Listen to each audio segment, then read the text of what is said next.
솔직히 말씀드리면은 이 세 개 있잖아요. 추천을 딱 하나로만 만약에 기준을 삼잖아요. 그거 하나면 돼요, 사실.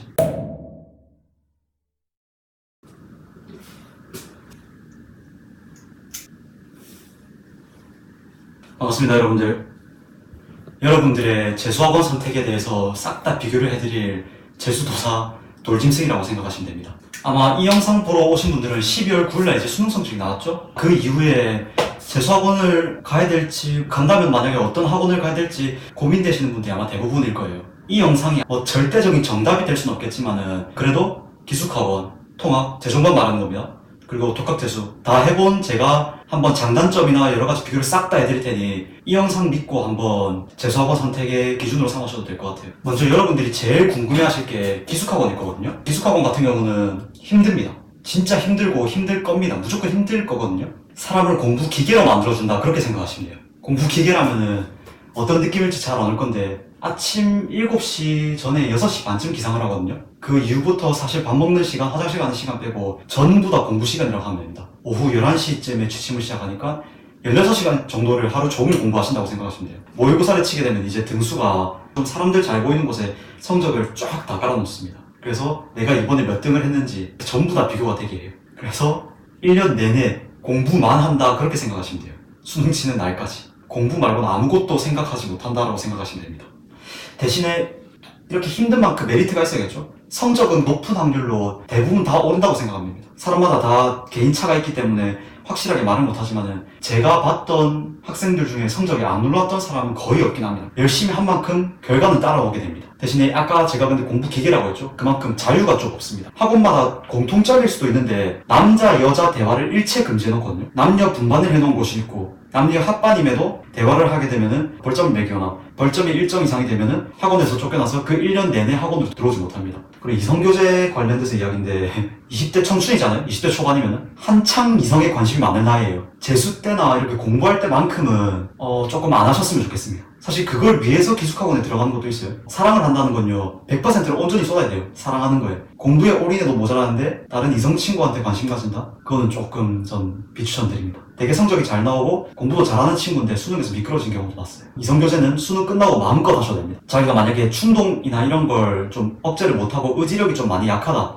그러신 분들 같은 경우는 기숙학원 추천드릴게요. 특히 아마 기숙학원 대부분이 그럴 건데 담배가 금지되어 있거든요. 그런데 담배 같은 경우도 나쁘다고만 할 수 없는 게 담배 피는 친구들한테 물어보니까 문제가 안 풀릴 때 담배를 피면은 스트레스가 되게 풀리고 문제가 잘 풀렸다, 이렇게 말하는 경우가 있더라고요. 그런데 담배만큼 포기 못하겠다 싶으면은 담배가 가능한 기숙학원을 들어가던가, 재종반 같은 경우는 이제 집에서 통학이 왔다 갔다 하니까 담배를 필 수 있잖아요. 일단 그렇게 추천드립니다. 근데 재수 때 스트레스 많이 받잖아요. 이때만큼 솔직히 스트레스 안 받게 적당히 조절을 해라, 이렇게 말씀드리고 싶습니다. 한 달에 한 번 휴가가 있거든요. 보통 3일 내서 4일 정도 됩니다. 한 달에 한 번이 유일하게 사회와의 연결점이라 생각하시면 됩니다. 그 정도로 엄격하고 빡빡하게 돼 있습니다, 기숙학원. 이게 기숙학원의 장점이다, 이렇게 설명드릴 수 있을 것 같습니다. 지금 이 옷 같은 경우도 기숙학원 단체복이거든요. 이제 이걸 1년 내내 입습니다. 나중에 경기도 쪽에서 수능을 치신 분들은 알겠지만 이렇게 이상한 체육복을 단체로 수능장에 우르르 입고 들어오는 경우가 있어요. 대부분 다 기숙학원생이라고 생각하시면 됩니다. 이렇게 장점만 말하는 것 같긴 하거든요. 물론 뭐 공부 기계가 된다는 게 장점일지 모르겠지만 칸의 단점이 딱 하나가 있어요. 바로 비용이에요, 비용.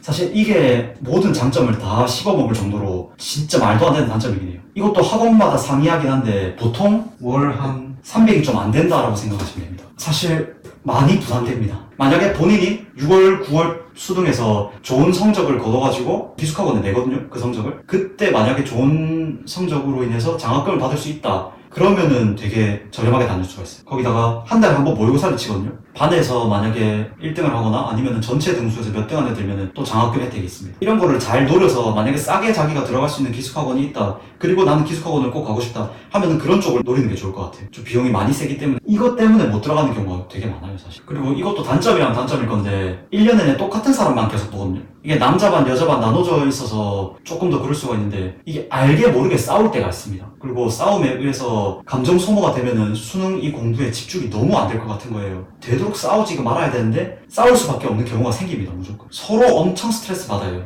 이게 재종반이나 독학 같은 경우는 안 보고 말지 이게 가능할 수도 있는데 기숙 같은 경우는 그게 안 됩니다. 1년 내내 무조건 같이 봐야 돼요. 그래서 이런 것도 단점이라면 단점일 수가 있다. 근데 이게 또 장점이 되면은 힘든 일을 다 같이 겪다 보니까 막 서로 끈끈한 거에 유대감이 장난이 아니에요. 이게 좀 좋아지면 수능 때 서로 막 으쌰으쌰 돼가지고 시너지가 많이 되거든요. 그게 저희 반이었어요. 저희 반 성적대가 되게 낮았어요. 그런데도 실적은 손가락 안에 꼽혔습니다. 저희 반. 일단 이런 게 뭐 기숙하고는 장단점이다.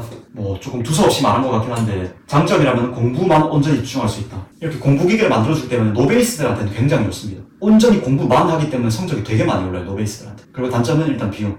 이게 압도적인 단점이 될 것 같아요. 자, 그 다음 두 번째 재정반이 있죠. 제가 통학이라고 명명했는데 재정반이니까 통학이라 같이 적어놓겠습니다. 이제 재정반 같은 경우는 기숙에 비해서 압도적으로 편합니다. 아무래도 좀 사복 같은 것도 자유롭게 입을 수 있고 여기 같은 경우는 밥 먹을 때도 크게 터치 안 하고 이렇기 때문에 재정반이 아무래도 기숙에 비해서 조금 편하긴 합니다. 이게 저도 기숙하면서 스트레스를 되게 많이 받았거든요. 혼자서 심리적으로 너무 불안했어요. 되게 사람이 우울해지고 문제 풀 때 눈물이 나는 거예요. 너무 목표를 이루고 싶은 그것 때문에 혼자 스트레스를 굉장히 많이 받았거든요. 지금 생각하면 재정반을 가는 게 맞았을까 중간에 나와서? 물론 전 후회는 없습니다. 스트레스를 근데 너무 많이 받아서 극심하게 받는다 이런 친구들은 기숙에서 차라리 나오는 걸 추천드릴게요. 혼자서 끙끙 앓는 거는 도움이 좀 안 된다고 생각해요. 근데 그런 걸로 따지면 재정반 같은 경우는 마음이 좀 편합니다. 재정반 같은 경우는 인강 듣는 것도 조금 자유롭게 들을 수 있습니다. 근데 기숙은 그게 조금 안 됩니다. 인강 같은 경우 또 선생님께 말씀드리고 신고하고 그 시간에만 들을 수가 있어요. 그렇기 때문에 재정반에서는 자기가 원하는 공부를 조금 더 자유롭게 할 수 있기 때문에 미진한 과목이나 부족한 과목 보충해서는 재정반이 조금 더 좋을 수가 있습니다. 단 어느 정도의 베이스가 조금 돼 있다는 가정합니다. 대신에 이제 재정반 같은 경우는 통학을 하잖아요. 만약에 통학을 하는데 주변에 친구가 있다 이러면은 유혹에 빠지기 좀 식상해요. 재정반 같은 경우도 술 담배도 아무래도 조금 자유롭거든요. 담배 피고 또 다른 친구들 맞으면서 술 마시고 이러다 보면은 유혹에 빠지는 경우가 좀 되게 많아요. 공부하는 학생들은 정말 열심히 하거든요. 특히 주말 같은 경우는 자유롭게 왔다 갔다 하면서 자습할 수 있게 만들어놨는데 이때 토일 그냥 싹 다 놀아버리는 친구들이 되게 많아요. 이게 수능에서 제일 중요한 게 감이거든요. 근데 이 감을 놓치는 친구들이 많아요. 토일 놀고 평일에도 자유롭게 조퇴를 할 수 있거든요. 그 조퇴를 하고 또 놀러 가고 좀 쉬고 이런 식으로 돼버리면은 진짜 이도저도 아니게 됩니다. 재정반이 기숙에 비해서 비용은 되게 저렴하거든요. 기숙 비용의 절반의 절반 정도, 한 4분의 1 정도로 나눌 수 있어요. 비용은 적게 드는데 대신 진짜 이도저도 아니게 1년을 그냥 허송세월로 날려버릴 수가 있거든요. 그렇기 때문에 재정반에 들어가는 학생들 같은 경우에는 어느 정도 유혹에 넘어가지 않고 꿋꿋하게 좀 할 수 있는 그런 사람이었으면 좋겠어요. 이런 친구들도 있는데 재정반이 전국에 되게 많잖아요. 지역마다 터줏대감들이 있는데 강남 같은 경우에 강남대성, 부산 같은 경우에 연산대성 이렇게 있거든요. 타 지역에 살면서 이제 강남대성 수업을 들으려 강남대성 앞에 있는 건물에 자취를 하면서 왔다 갔다 하는 사람들이 많아요. 자기 주변 지역에 가면은 아무래도 지역 친구들이 있다 보니까 좀 놀고 좀 흐지부지 되고 이런 게 있거든요. 그렇기 때문에 타 지역 가서 만약에 좀 더 좋은 수업을 듣고 싶고 내가 조금 더 공부에만 올인할 수 있는 환경이 되고 싶다 그러면은 되게 추천합니다. 그 방법. 그리고 재정반 같은 경우 장점 중에 하나가 자기 컨디션 조절이 되게 좋아요. 특히 조퇴 시스템 때문에 그런데 자기 몸이 안 좋거나 만약에 오늘 컨디션이 너무 안 좋거나 그렇게 된다면은 선생님께 말씀하고 조퇴를 자유롭게 할 수 있습니다. 저 같은 경우는 일단 모의고사 날은 너무 쉬고 싶은 거예요. 에너지를 다 쏟아서. 그래서 그날 같은 경우만큼은 저는 조퇴를 했습니다. 그리고 집에서 왔다 갔다 하니까는 부모님께서 뭐 밥을 해준다거나 아니면 뭐 같이 위안을 받을 수도 있고 이런 점에서 저는 재정반 메리트가 되게 있다고 생각합니다. 집에서 위안받고 좀 마음 편한 거에 장점을 제가 깨달은 게 수능을 치러 갔을 때 영어 공부 같은 경우에 전 한 해를 아예 안 했거든요. 진짜 맹세코 영어 관련 공부를 단 하나도 안 했습니다. 수능 시험을 딱 치러갔거든요. 전 그때만큼 마음 편한 적이 없어요. 영어를 칠 때. 자, 그렇게 하고 나니까 시간이 15분이 남는 거예요. 그 영어 1등급이 나왔어요. 그렇게. 한 해 동안 공부를 안 했는데 단순히 마음 편하다는 이유만으로 그렇게 되더라고요. 그런 걸로 따지면 기숙에서 스트레스 많이 받는 친구는 재정반이 낫다 이렇게 말씀드릴 수 있을 것 같아요. 자, 이제 그러면 마지막 독재. 전 독학재수 같은 경우는요, 최소 등급이 못해도 3등급 하고 2등급 선에서 좀 되는 친구들이 독재를 했으면 좋겠어요. 말 그대로 좀 유베이스인 친구들, 좀 어느 정도 베이스가 깔려있는 친구들이 독재를 해야 된다 생각하거든요. 노베 친구들 같은 경우는요, 아직 공부에 대한 방법을 몰라서 그래요. 제대로 공부가 안 되는 경우가 많아요. 그렇기 때문에 독학재수 같은 경우는 어느 정도 베이스가 돼 있는 애들, 그런 애들이 하셨으면 좋겠습니다. 그리고 독학재수가 결과가 진짜 극단으로 나뉘어요. 자기 혼자 공부하다 보니까 객관적인 지표가 없거든요. 물론 뭐 요새는 독학재수가 관리형이 많아서 다 같이 모의고사를 치고 뭐 다 같이 뭐 성적도 나오고 이런 경우가 많은데 오로지 혼자서 스스로만 한다면은 자기 객관성이 없어져요. 비용 같은 경우도 되게 저렴하거든요. 사실 이 순서가 비용 순서기도 합니다. 비용적으로 조금 부담이 간다 싶으신 분들은 좀 관리형 독학재수를 추천드릴게요. 그런데 나는 의지력이 너무 많고 유혹에도 안 흔들릴 자신 있고 1년 내내 독학재수를 해도 난 할 수 있다 이러신 분들은 말 그대로 순수 독학재수 추천드립니다. 그런데 즉각적 피드백이 안 된다는 단점이 있어요. 독재는 이제 플러스 알파로 사실상 인간이거든요. 자기가 알고 싶은 거에 대한 바로바로 알 수 없다는 단점이 있어요. 제 기숙이나 재정반 같은 경우는 교무실에 선생님들이 계시거든요. 점심이나 저녁 시간에 한 5분 정도 아니면 10분 정도를 간격으로 선생님들 표시를 해놔요. 그 시간을 질문하거나 문제풀이나 이런 거 궁금한 거를 온전히 다 물어볼 수가 있어요. 그래서 즉각적으로 자기가 모르는 거에 대한 피드백이 가능한 게 기수하고 재정반의 장점이거든요. 독학재수 같은 경우는 그게 조금 어렵다. 뭔가 이렇게 말씀드리니까 독학 재수는 뭐 절대 하지 마라 이런 식으로 말씀드리는 것 같은데 독재로 성공한 사람을 봤거든요. 의지력도 되게 좋았고 일단 베이스도 되게 짱짱했어요. 그리고 자기가 공부를 뭐 어떤 교재로 하면 좋을지도 다 알고 있고 정보력도 되게 많았거든요. 그런 친구들은 독재를 하세요. 재종만 같은 경우는요, 정보 공유도 쉽고 모의고사를 한 달에 한 번씩 치게 하니까 자기 위치도 알 수 있고 커리큘럼만 따라도 어느 정도 성적이 보장돼요.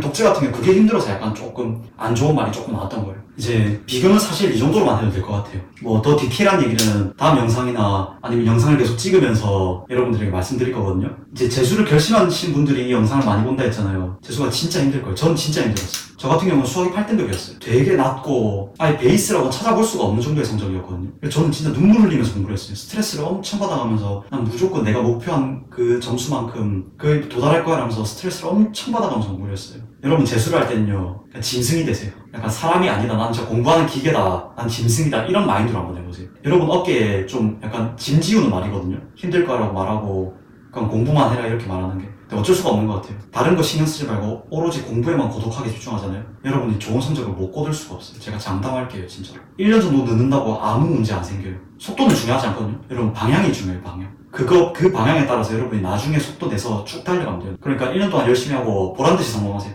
보란듯이 성공해서 그때는 울어야 돼요. 당당하게 우세요, 진짜 여러분들. 그때는 펑펑 우세요.